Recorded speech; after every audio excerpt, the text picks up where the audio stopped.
ప్రభుత్వాల అనాలోచిత నిర్ణయాలతో కోట్లాది రూపాయల ప్రజాధనం వృధా అవుతోంది. బీఆర్ఎస్ ప్రభుత్వం హరితహారంలో భాగంగా హైదరాబాద్ విజయవాడ రహదారికి ఇరువైపులా 4 లేన్ల వెంబడి మొక్కలు నాటించింది. ఇప్పుడు హైవేను 6 లేన్లుగా మార్చుతుండటంతో లక్షలాది చెట్లు తొలగించాల్సింది. బీఆర్ఎస్ ప్రభుత్వం ముందు చూపు లేని నిర్ణయాలతో చెట్లు తొలగించాల్సి వస్తుందని విమర్శిస్తున్నారు పబ్లిక్.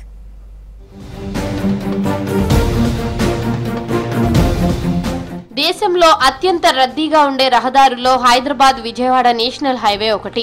ఒకప్పుడు 9వ నెంబర్ జాతీయ రహదారిగా ఉండగా ఇప్పుడు 65వ హైవేగా మార్చారు. ప్రస్తుతం 4 లేన్లుగా ఉన్న హైవేను ట్రాఫిక్ పెరగడంతో 6 లేన్లుగా మార్చుతున్నారు. కేంద్రం నుంచి రోడ్డు విస్తరణకు అనుమతి తీసుకుంది ప్రభుత్వం. త్వరలోనే పనులు ప్రారంభం కానున్నాయి. ఇందుకోసం రోడ్డుకు ఇరువైపులా గత సర్కార్ నాటించిన చెట్లను తొలగించే అవకాశం ఉంది.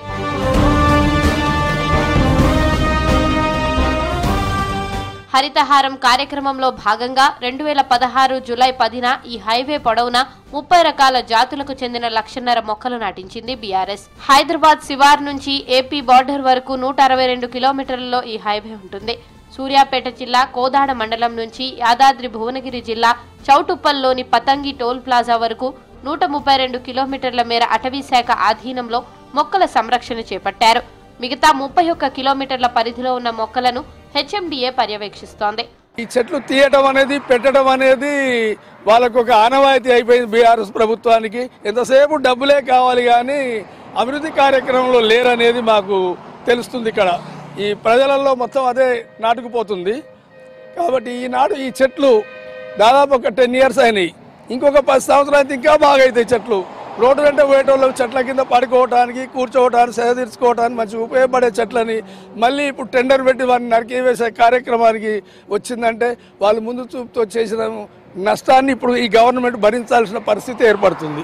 కేంద్ర రాష్ట్ర ప్రభుత్వాలు, కేంద్ర ప్రభుత్వం తక్షణమే ఆ పూర్తి స్థాయిలో ఈ వృక్షాలను, పెద్ద వృక్షాలను ఇప్పుడు ఉన్నటువంటి తొలగించకుండా ఆ రహదారిని విస్తరణ చేయాలని చెప్పి ప్రజాధనం వృధా కాకుండా ప్రజల ఆరోగ్యాన్ని అనేక విధాలుగా చెట్లతోటే భవిష్యత్తు మొత్తం తరాలకు కూడా మనం పచ్చదనంతో ఉండాలి అని చెప్పి కూడా ఈ సందర్భంగా విజ్ఞప్తి చేస్తున్నాం. నాటిన మొక్కల్లో దాదాపు 95% మొక్కలు బతికాయని చెబుతున్నారు అధికారులు. ఇప్పుడు ఆ మొక్కలు ఎదిగి హైవేకు సరికొత్త అందాన్ని తెచ్చిపెట్టాయి. ప్రయాణికులు చెట్ల కింద సేద తీరుతుంటారు.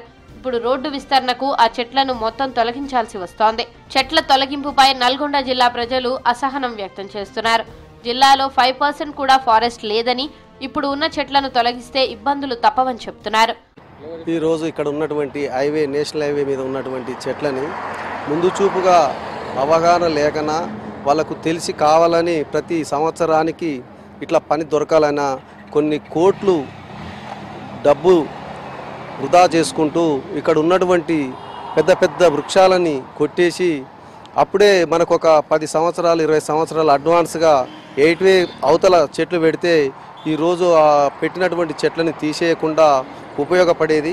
పేరుకు దేనికి ఉపయోగపడినటువంటి చెట్లను తెచ్చి ఇక్కడ నాటి ఆ చెట్లని ఈరోజు ఇక్కడ దాన్ని కొట్టేయడం జరుగుతుంది.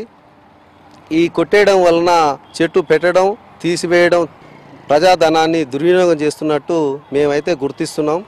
భావితరాలకు మనం పచ్చని చెట్లతో పాటు సరి అయినటువంటి వాతావరణాన్ని మనం వాళ్ళకు ఏర్పాటు చేసినట్టయితే మనకు భావితరాలకు ఎంతో కొంత మేలు చేసిన వాళ్ళు అవుతాం. కాబట్టి నేను ఈ మీడియా ముఖంగా తెలియజేసేది ఏంటంటే, అనాలోచిత నిర్ణయం వల్ల ఇవాళ వేల కోట్ల ప్రజాధనం వృధా అవడమే కాకుండా వాతావరణం కూడా తీవ్ర స్థాయిలో దెబ్బతినడం జరుగుతుంది. ఇప్పుడు హైవే విస్తీర్ణ తర్వాత మాత్రమే ఈ చెట్లను పెంచి వాళ్ళ భవిష్యత్ తరాలకు వాళ్ళకు మనం ఒక అందమైనటువంటి ఆహ్లాదకరమైనటువంటి వాతావరణం ఏర్పాటు చేసిన వాళ్ళం అవుతామని చెప్పేసి మనం చేసుకుంటున్నాం. ఈ చెట్లను నరికివేయడం వలన పూర్తిగా పర్యావరణం దెబ్బతిని ఇక్కడ రోడ్ల పంట వచ్చే కాలుష్యం వల్ల ఇక్కడ ప్రజలు, మేము మా హైవే మీద ఉన్న విలేజ్ల ప్రజలు చాలా ఇబ్బందులు పడే పరిస్థితి ఉంది. ఎందుకంటే గత 100 సంవత్సరాలుగా ఉన్న పెద్ద పెద్ద చెట్లని ఆనాడు నరికేసి ఈ చెట్లను పెట్టడం జరిగింది. ఈ చెట్లు ఇలా 10-12 సంవత్సరాలు అయిన తర్వాత ఈ కొద్దిగా పర్యావరణాన్ని కాపాడుతున్న సందర్భంలో మళ్ళా, ఎందుకంటే గత ప్రభుత్వం, కేసీఆర్ గారి ప్రభుత్వం అవగాహన లేకుండా కేవలం తన స్వార్థపు రాజకీయాల కోసం, తాత్కాలిక ప్రయోజనాల కోసం, కమిషన్ల కోసం మాత్రమే రోడ్డు పక్కనే ఆల్రెడీ ఇది నేషనల్ హైవే, ఈ జనాలు ఎక్కువ ఉంటుంది.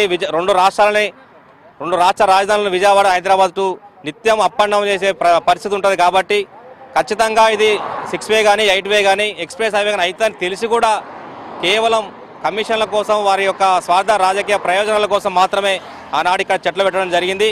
నిజానికి 15 ఏళ్ల నుంచే ఈ జాతీయ రహదారిని 8 లేన్లుగా మార్చాలని ప్రతిపాదనలు ఉన్నాయని చెప్పారు స్థానికులు. బీఆర్ఎస్ ప్రభుత్వం అవేమీ పరిగణలోకి తీసుకోకుండా అనాలోచితంగా 4 లేన్ల వెంబడి మొక్కలు నాటించిందని ఫైర్ అవుతున్నారు. తాత్కాలిక పనుల కోసం కోట్లాది రూపాయలు వృధా చేసిందని మండిపడుతున్నారు. ముందు చూపుతో 8 లైన్స్ బయట మొక్కలను నాటి ఉంటే ప్రజాధనం వృధా కాకుండా ఉండేదని, చెట్లు తొలగించే అవసరం వచ్చి ఉండేది కాదని అభిప్రాయపడుతున్నారు. ఈ మధ్యకాలంలో హైవే నుంచి హైవే విస్తరణ జరుగుతున్నప్పుడు ఎంతో డబ్బు ఖర్చు పెట్టిన గత ప్రభుత్వము కొన్ని లక్షల చెట్లు సాదారు. ఈరోజు వాటిని మళ్ళీ రోడ్డు వెడల్పు కార్యక్రమంలో తీసేస్తున్నారు. ఇప్పటికే గ్రీనరీ తక్కువయ్యి వర్షాలు సరిగా పడక వాతావరణ సమతుల్యత దెబ్బతిని అనేక రకరకాలుగా వాతావరణం ఇలా మార్పులు చేర్పులు జరుగుతుంది. అందుకోసమే గత ప్రభుత్వం అనాలోచిత చర్యల వల్ల చాలా నష్టం జరిగింది. కొన్ని కోట్ల రూపాయల ధనం వృధా అయిపోతుంది.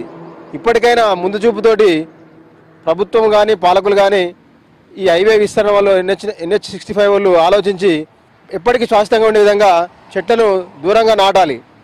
అలాగే ప్రభుత్వం కూడా ప్రభుత్వ భూములలో గుట్టలు కానీ అసైన్ ల్యాండ్స్ కానీ అక్కడ ప్రభుత్వ భూములలో కూడా చెట్టు సాస్తే అవి ఎప్పటికీ కలకాలం ఉండే విధంగా ఉంటాయి. జాతీయ రహదారి వెడల్పు కార్యక్రమంలో 6 వే గురించి అప్పుడు ల్యాండ్ ఎక్వైజేషన్ చేశారు. రోడ్డు సెంటర్కి వెళ్ళి తీసుకొని ఇటు ఒక 100 ఫీట్లు అటు ఒక 100 ఫీట్లు తీసుకొని ల్యాండ్ ఎక్వైజేషన్ చేశారు. ల్యాండ్ ఎక్వైజేషన్ చేసి 6 వే అని చెప్పి 4 లైన్స్ వేసిర్రు. 4 లైన్స్ వేసిన తర్వాత 6 వే అని ప్రపోజల్ ఉన్నా కూడా ఆనుకొని దగ్గరలో చెట్లు పెట్టి దీన్ని 2 వరుసలుగా చెట్లు పెట్టి అప్పటి ప్రభుత్వం ఈ హరితహారం పేరుతోటి డబ్బులు దండుకునే కార్యక్రమం చేశారు. బీఆర్ఎస్ లాగానే ఈ ప్రభుత్వం కూడా అనాలోచితంగా వ్యవహరించవద్దని కోరుతున్నారు పబ్లిక్. చెట్లను కొట్టేయకుండా రీప్లాంటేషన్ చేయాలని విజ్ఞప్తి చేస్తున్నారు.